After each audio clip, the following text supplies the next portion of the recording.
And welcome to our midweek edition of Upon Further Review. I'm Josh Aubrey. We'll be joined just in a moment by Frank Sulkowski from WJCL Television in Savannah. Frank will be joining us to talk a little bit about the Georgia Southern Eagles, as well as the Southeast Bulloch matchup with Pike County and some of the other opening round of the Georgia High School state playoffs that begin here on Friday night. Southeast Bulloch, of course, this past week knocked off Windsor Forest at home pretty handily, and in that process, Chase Walker passed Herschel Walker for the all-time touchdowns, moved to number 10 all-time with 89. Of course, he loved nothing more than to continue that streak and move on up to maybe 9 or 8, as they've got Pike County coming up this Friday night in Brooklyn at Fred Shaver Field for a 7:30 kickoff. It's also our Statesboro Herald Game of the Week. You can watch that live. Me and Mike Anthony on the call there at statesboroherald.com. Also, the Georgia Southern Eagles on Thursday night heading up to Boone, North Carolina to take on the 5-4 App State Mountaineers. App 4-1 in league play. A win over Georgia Southern would secure them of a bowl opportunity. And so the Eagles 0-8 on the season would like nothing more than to spoil that. I believe Georgia Southern a big underdog, 17 or 18 points in that one. We'll hear from Frank in just a moment, but before that, we'd like to remind you for any legal advice you may have in the Statesboro Bulloch County area, we have the man for you to call, Lovett Bennett Jr., attorney at law PC, Lovett's office located in downtown Statesboro. And joining me now, the big guy, Frank Sulkowski from WJCL Television in Savannah. And Frank, we're going to begin with the Georgia Southern Eagles. The Eagles 0-8 right now, coming off their latest heartbreaking loss. This one being a game in which they were up 17-7 against Georgia State. The defense was playing awesome, and then they gave up some big plays, let Penny Hart get behind them. Then the offense contributes a couple of turnovers, and the next thing you know, the Eagles lose 21-17 and are 0-8 on the season. Yeah, and that one stings probably the most out of any of the losses because Georgia Southern had a legit chance to win. They were leading the game in the second half, 17-7. They were moving the ball at times, had a couple rushing touchdowns. And like you said, the defense was playing really well in that contest, limiting big plays. And when you look at it still, at 21-17, a final score, the defense only gave up 2 touchdowns in that game because you remember the first offensive play of the game was a fumble by Georgia Southern that was scooped up by the Georgia State defense, and they score a touchdown to grab the quick 7-0 lead. So again, your defense gives up 14 points total in that game, and in most cases, that should be enough to win a contest. The problem is Georgia Southern still having, as far as scoring a lot of points, having a lot of trouble. You have to go back, listen to this, Josh. You have to go back to last season's game at Western Michigan. That was the last time that Georgia Southern scored 30 or more points. It's been quite some time since they've had a nice offensive output, and that entail is the problem from this past week against Georgia State.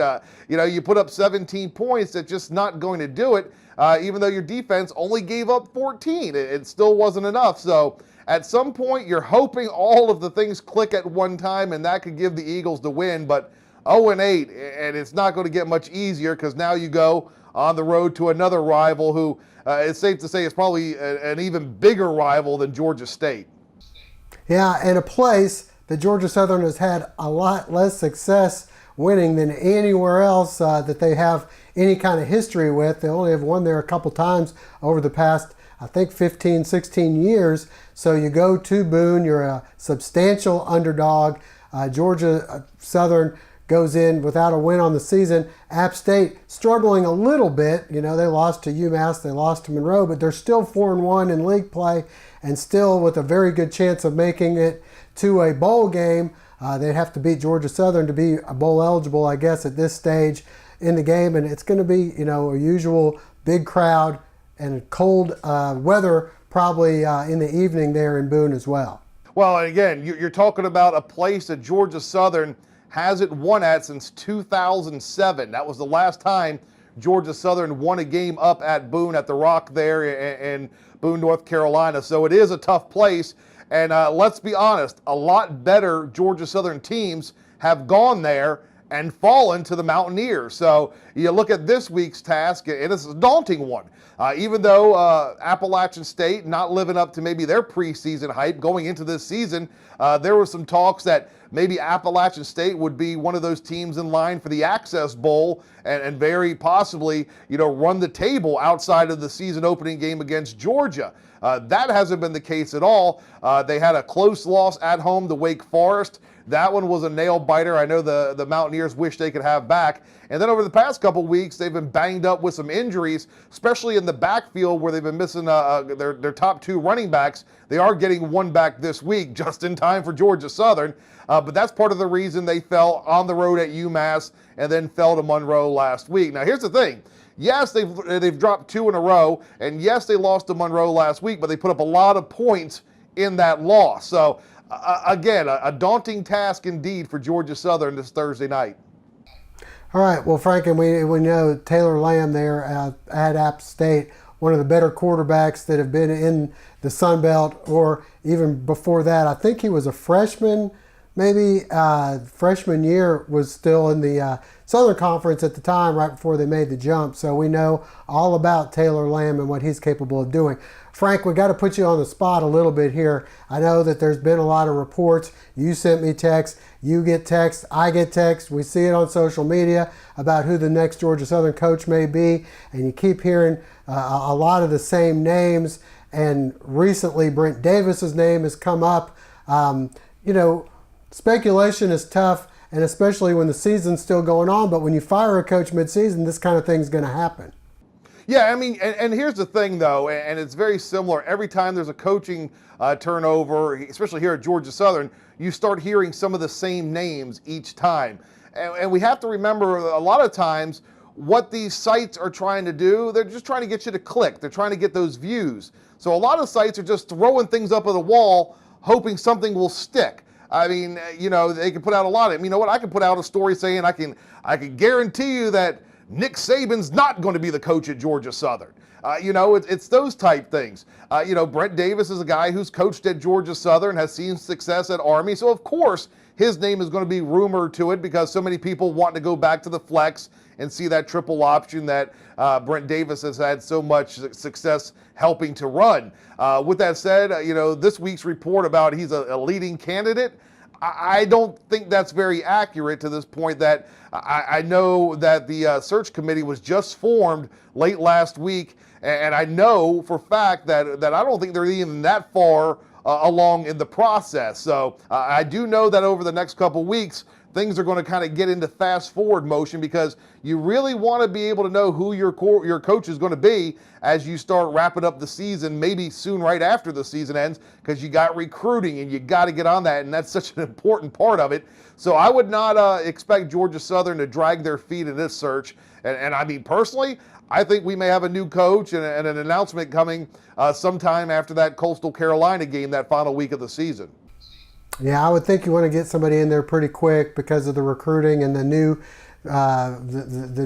early signing period coming in December this year. So you'd want to get somebody in. And the big thing is you got to kind of know who the coach is. And I asked Lunsford about this at the press conference, and we're going to hear from him in just a minute. But it's important to find out what direction they're going to go in because if they're going to go under center and go with the flex, you want to find a quarterback or a couple of people that will fit that. If you're not and you're going to go with something else, you want to do that as well. So it's important to kind of find that out before then instead of just recruiting all these guys, assuming what you're going to run, and then hire somebody else that wants to do something totally different, then you're in a hole once again. All right, well, Frank, we appreciate you joining us, and Frank will join us in just a few minutes to discuss the big Southeast Bulloch State playoff game and some of the other area games. But before that, we're going to hear, after the break, from head coach Chad Lunsford and some of the players about their trip to App State. There's a lot to celebrate when you move ahead, but it takes planning. Finding the right one, making it a home, and a great mortgage specialist from Queensboro. Move ahead with your dream and bank ahead with Queensboro National Bank and Trust. See Jeremy Reagan and the staff at Queensboro National Bank and Trust, South Main Street in Statesboro.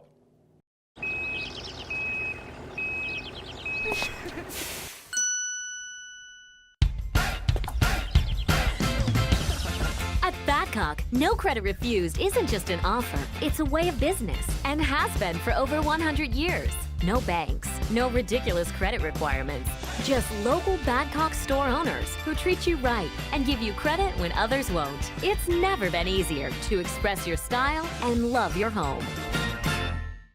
I know the season's not going too well, but right now we focus on every week trying to compete.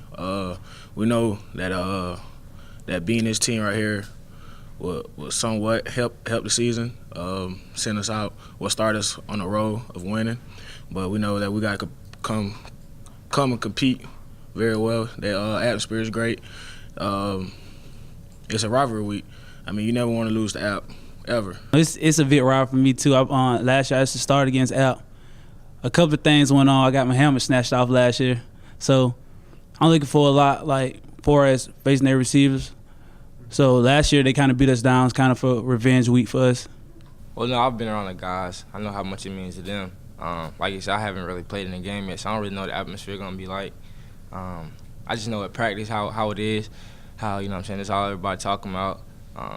We're 0-8 right now, but I know it means a lot to those older guys to get this first one against those guys.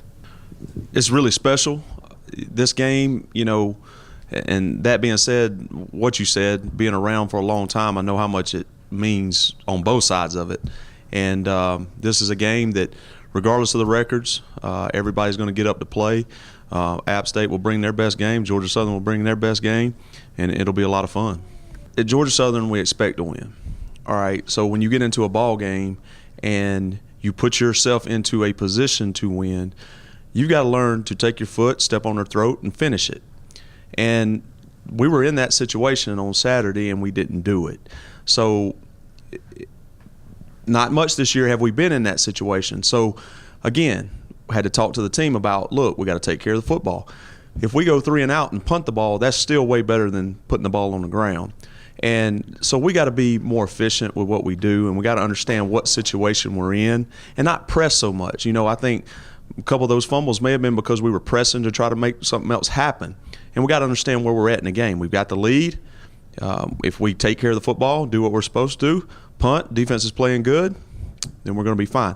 We've got to learn how to finish games, and that's what I meant. We got to learn how to win the game when we're in position to win it. They got a really good quarterback, and he's very efficient, and he does good things with the ball. He can run it, he can throw it, and he's a good player. So I think it'll be important that we do get some pressure on him. Last week it was definitely important that we did, you know, to get after them early, try to keep them behind the chains, you know, get them in 3rd and long situations so that we could get them off the field. And I thought the defense did a good job with that. It's important that we get off to a good start, and it's been that way because of just how the season's gone. And, you know, this past week we were able to get into a lead, and, you know, now we got to learn how to hold on to a lead. But I think it's always important that we start early, and then, you know, with App having 2 losses in a row, you know we're going to get their best game because they're going to feel like this is a must-win for them in the conference. So it's very important that we get off to a good start, and then not only that, but be able to finish it.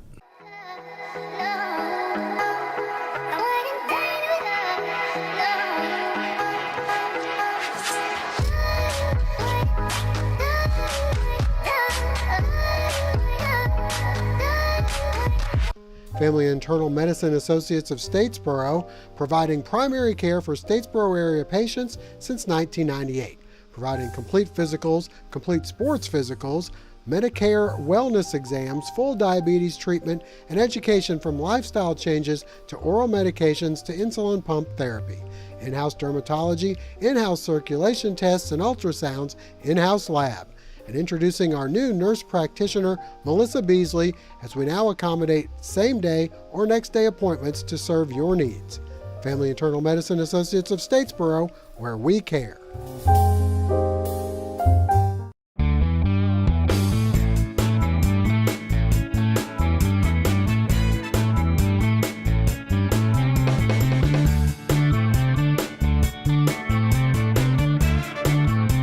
Hey, Miss Thompson, everything's fine. It's going to be no problem. I'll have you done in a few minutes. My name is Paisley Nordhoff, part owner of Complete Car Care, and I want you to come see me.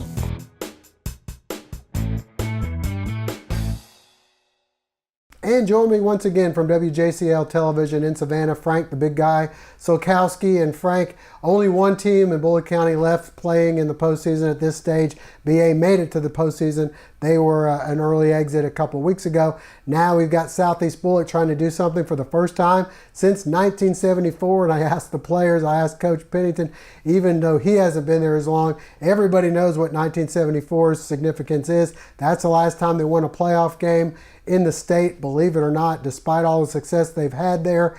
Only passed the first round since it's 74. So they've got Pike County coming in, a team that actually throws the ball less than Southeast, believe it or not. They've got a big running back. Of course, the Yellow Jackets counter with Chase Walker, who just passed Herschel Walker. So a big game for Southeast. Should be a good crowd on hand. And Pike, ranked in some polls, number 10 in the state. They're in that region with Peach County. Well, I tell you what, Josh, this is when Southeast Bulloch, their early part of their schedule is going to start paying dividends. You remember back in the early part of the season, Southeast Bulloch taking on Richmond Hill, taking on Benedictine. They had that early matchup with Jenkins again, and that's something that Steve Pennington told me after the win here in Savannah against Savannah High when they had that last-second field goal for the win. Those early season games are what he was wanting to pay off down the stretch in region play in the state playoff time. So this is when it's going to pay you dividends. And again, Southeast Bulloch should be very excited because they could be the first Yellow Jacket team in years, like you said, since the 1970s, to advance past the first round. And this team has a very good shot to do just that come this weekend or come Friday night. Pike comes on the road. And again, I imagine Brooklyn is going to be a buzz, no pun intended there. And again, what else you have is you have the guys at the other schools, from Statesboro, Portal, Bulloch Academy, those guys who there's no more football, there's no reason why they shouldn't be there, supporting their county brethren there at Southeast Bulloch. I would expect a big crowd. I would expect an electric atmosphere Friday night because it is the only show in town. And hopefully that helps Southeast Bulloch get over the hump and get a very big win, not just for this year in the state playoffs, but for the history of Yellow Jacket football there in Brooklyn. Got a couple other teams around our area that are still playing in the postseason. Of course, ECI ranked in the top 10 of the state, and Screven County down the road in Sylvania, a mere 15-20 minutes away, with a big game with Washington County coming up this week, and Screven and Benedictine. I looked ahead, Frank, and it looks like the only time they would get a chance to meet would be the state championship, and what a game that would be between those two powerhouses. What games are you going to be in particular covering this week when you've got the Frenzy coming up on Friday? Well, you touched on Screven County right there. Of course, the Gamecocks, one of a handful of teams here in our area that actually finished the regular season undefeated. Screven County, Benedictine was one of those teams that went 10-0, and then a team Southeast Bulloch knows pretty well, the Jenkins Warriors. They had their first undefeated regular season in school history, Jenkins going 10-0. So, of course, we'll be watching all of those closely. Another one I want to watch that I think is probably going to be one of the more interesting games that we'll be taking a look at, too, Toombs County. The Toombs County Bulldogs finishing second in that AA region to Benedictine. Their reward, a first-round matchup with Fitzgerald. Of course, Fitzgerald is who Benedictine beat last year for the state championship, and a very quality football program. The Purple Hurricanes have always had a good football program there, so they come over to Lyons to battle Toombs County in the pit. That one could be a huge, very interesting matchup. Looking forward to that one as well. And you talked about ECI and the single A public. In single A private, they did the power rankings, and actually all three single A private schools from here in Savannah will all be at home this Friday night. So Calvary Day, Savannah Christian, and Savannah Country Day all opening up the single A private state playoffs right here in town. So we have a very busy Friday night coming up, and another one to watch out for is also down in Jessup, Wayne County, got Liberty County. So we got a lot of action for the first round on a Friday night. It's going to be interesting to see those teams that were flexing their muscles all during the regular season, if they can continue that. I see a handful of teams that can make serious runs at least to the second, third round, and it all starts this Friday night.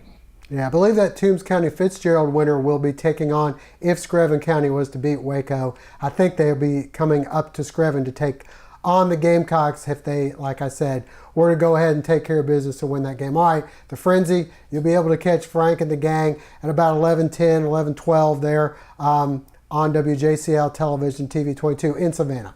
All right, Frank, we appreciate you joining us. Stay with us. We'll hear from head coach Steve Pennington and some of the players after this. A sports injury can stop you in your tracks.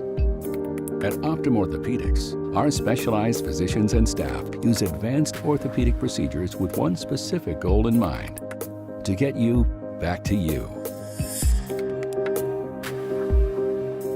If you have a sports injury, request an evaluation. Experience the Optum difference. I mean, it's been a dry spell for a long, long time, and the way we tackle it or try to go get it is we just have preached from day one as we leading into this game this week, is that in order to get something that you've never had before, then you have to do something you've never done before. By doing what we're supposed to do, if winning is the case, then reward is breaking that spell. Well, to do that, you're going to have to beat a very good Pike County team. They're ranked 10th in some polls. They play in a pretty tough region along with Peach County, and they do a lot of what you do. Very fine football team, very physical football team. Let me say it again with a capital P, very physical on both sides of the football. And Josh, you're right. The same concept they have is the same one we have, is that they want to pound the football, be very physical on the offensive side. They got some big offensive linemen, and again, maybe one of the best running backs we've seen all year long. He's the total package. I mean, the total package. And so they like to feature him, but they have some other players as well, and it is a run-dominated team. It's far from what we have been seeing in the last 4 or 5 weeks. It is a power game. I don't mind saying that we have struggled on the defensive side when people have just tried to take it right at us. Our players are going to have to rise to the occasion and match their physical prowess and find a way to get off blocks and get to the football. Tackling is going to be a premium. Again, that running back, very seldom do you ever see one person bring him down. But more importantly, I have to go, our best defense for the last 4 or 5 weeks has been our offense. They have done a tremendous job of staying on the field, moving the chains, running the clock, and on top of it, putting points on the board. We're going to have to call upon our offensive line shoulders again to be physical in its own right. And we have to do those things that have allowed us to have success to keep our defense off the field. And in our special teams, they have an excellent kicker, long-range guy that can certainly kick it in the end zone on the kickoff, but also has a good leg for long field goals. So all facets of this game are going to be very, very, very important. And I can see why they might be ranked number 10 up there because of the style of play they do. On one hand, maybe you never know. In a game like this, it might come down to who can throw the ball better. And I can tell you we're certainly working on that as well. So we got to be ready, and I know the school and the players are excited, and the community as well. We look forward to a good game. The Medical Center Pharmacy on Grenade Street is proud to be your Health Mart pharmacy in Statesboro. The Medical Center Pharmacy, locally owned and serving this community for 50 years, is open 364 days a year. The pharmacists at Medical Center know there's nothing more important than your family's well-being. That's why they take the time to know their customers, explain their medications, and answer any questions. The Medical Center Pharmacy, your Health Mart pharmacy. Health Mart, caring for you and about you. It's now that time you've all been waiting for, Jen's Pick Six. Jennifer Hurst joins us now. Jen last week was 3-3. I was 4-2. I'm 2 games up right now. She's ready to make a big run. Sponsor to Lee Hill and Johnson. Yeah, saying Give a shout out to my dad. His birthday would have been Thursday the 9th, and yes, it still is hard, but remember the good times is what I'm facing right now. For a lot of y'all following me on Facebook, I appreciate it. I had gotten comments the other day saying, you know, Jen, just remember how your father was on the show with you. There he is. Thanks to one of my friends, best buddies that commented on that picture, John Lee. Thank you very much, because that meant something. My daddy was everything to me. I'll make a quick thing real quick, Josh. I wanted to tell my fans, even though I'm still battling with Josh, I had somebody came up to me 2 weeks ago on Facebook, private messaged me asking was I still going to be on the show for 2018. That's in the future, but yes, as long as we do it, we're doing the show. We got Jennifer on. All right, and your dad would have been proud that you're still doing picks and we're battling it out.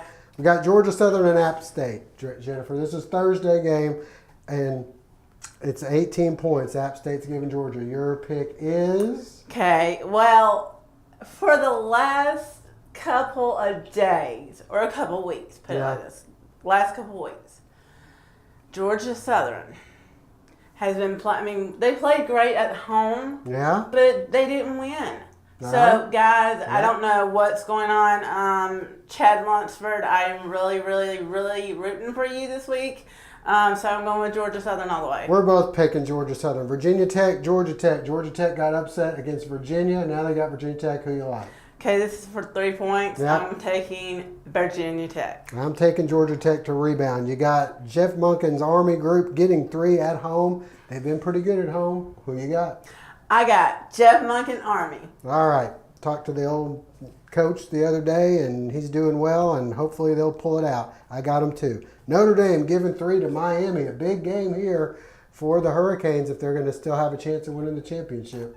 Who you like? You know, I did research. Oh, yeah. That's one. Yeah. And Notre Dame seems to be picking up, I think. You think? So I'm going to go with Notre Dame for 3 points. I'm going with your old boy Mark Richt and the Miami Hurricanes to find a way to do it. All right, the big game, Jennifer. Georgia Bulldogs, ranked number 1 or number 2, depending on polls, giving 3 points to Auburn. Who you like? Well, okay, so I just had a conversation with one of my friends before I came up here. And we were talking about Georgia Bulldogs for a second. And what did they say? So I'm going with Georgia Bulldogs this week. Here's the reason. I've been seeing their defense, offense play very, very strong and well. But if you're going to have somebody on the sidelines cussing every 5 seconds like I saw on the game one time, that's a no-no. So I'm going with Georgia, though. I'm going with Auburn. And the final game, the Falcons of Atlanta, some reason they're giving the Cowboys 3 points. Who you like, Jennifer? Okay. You know what? This game is like a flip a coin. That is. And so my dad, if he was here, because even though we're from Statesboro, Georgia, and we're from different other Georgia part, hello Falcons. I'm going with you this week, Atlanta Falcons this week. I'm going with them too. I think they finally break through. This seems kind of weird that they're favored, but taking the Falcons. And we'd like to thank the University Store as well. Got plenty of merchandise. Got plenty of Georgia Southern gear. Get ready for the big game with App State. It's on ESPNU, I believe, on Thursday night. All right. Happy birthday, Dad. Yep. Happy birthday, Nate. For Jennifer, I'm Josh. We'll see you next week.